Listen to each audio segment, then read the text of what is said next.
In the last tutorial we saw geospatial commands in Redis. In this tutorial we'll be seeing Redis benchmarking. We are in a home stretch now.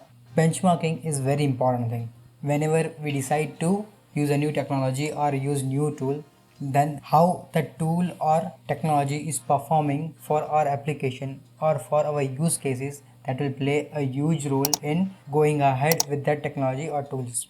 Okay, here Redis provides an inbuilt tool, that is Redis benchmark, to benchmark how Redis will perform on our server or how it will perform on our single node or a cluster. So that way we can get our expectations clear how Redis will be performing, and we can optimize it, or we can check if new nodes or new servers would be needed to get the desired performance in our application or not. So let's check how we can do benchmarking in Redis. One pro tip here. Till now you have seen that we are connecting to Redis CLI with our only Redis CLI command. So we are connecting to just our localhost which we have installed in our machine. But what if you want to connect to any of the server? Okay, so for that we need to specify the host name or the IP address and the port number. So the command would be Redis CLI, and then we need to pass host number. That would be I'm still connecting to my localhost, so I need to pass my localhost URL, which is my localhost IP is 127.0.0.1, and then we need to pass the port number. So my Redis was working on port number 6379, which is the default port for Redis. Okay, so this way you can connect to any of the remote Redis servers. Okay, you can see that I have connected to Redis now. So let's cancel it out and go with the benchmarkings.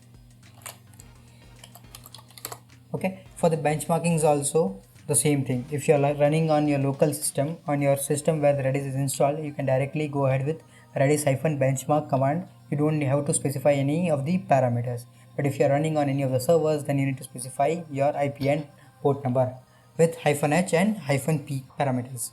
Okay, so let's do Redis benchmark. Okay, now we need to specify some of the parameters how we need to do benchmarking, with what number of data, with what number of clients, and all the different informations. So if you don't specify anything, at that time it will run benchmark on all the different commands available with 50 clients and 3 bytes of data default. Okay, but I need to specify for maybe 1000 commands. Okay, so I need to specify -n and I'll specify 1000, so it will run on 1000 commands. So you can see that benchmarking is completed. Okay, so it's running on 1000 commands. You can see 1000 operations with 50 parallel clients and 3 bytes of payload. Okay, you can see all the different informations for set command, how much time it took. Okay, 31,250 requests per second it can perform. Okay, with 3 bytes of data. The same way you can check for get and all the different information. Okay, let's clear it out again. Now you saw, right, we had only 3 bytes of data. Suppose I want to run the command for more data. Okay, so for that I need to pass the data information, that is -d, then I need to specify the size. Okay, I'm specifying 100 KB. So what it will run now is benchmarking will run for 1000 commands with 100 KB of data. So you can see that all the operations have been running for lpush, rpush, all the different commands. It will check how it's behaving. Okay, set and all different informations has been loading up.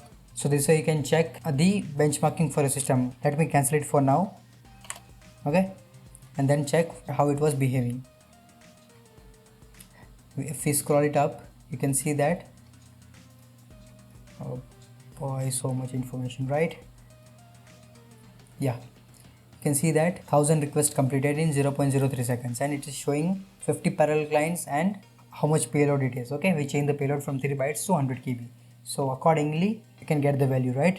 It will take around 830 requests per second for setting the data, 788 for getting the data, for implementing the values, 344.82 requests per second, and all the different information you will get, and accordingly we can get the idea how Redis is performing. Okay, let's clear it out, all the details. Okay, so this way we gave this information and we saw that the default clients were 50. Now if you want to change the clients, right, then we need to specify -c command, and then we can specify how much client we need to check.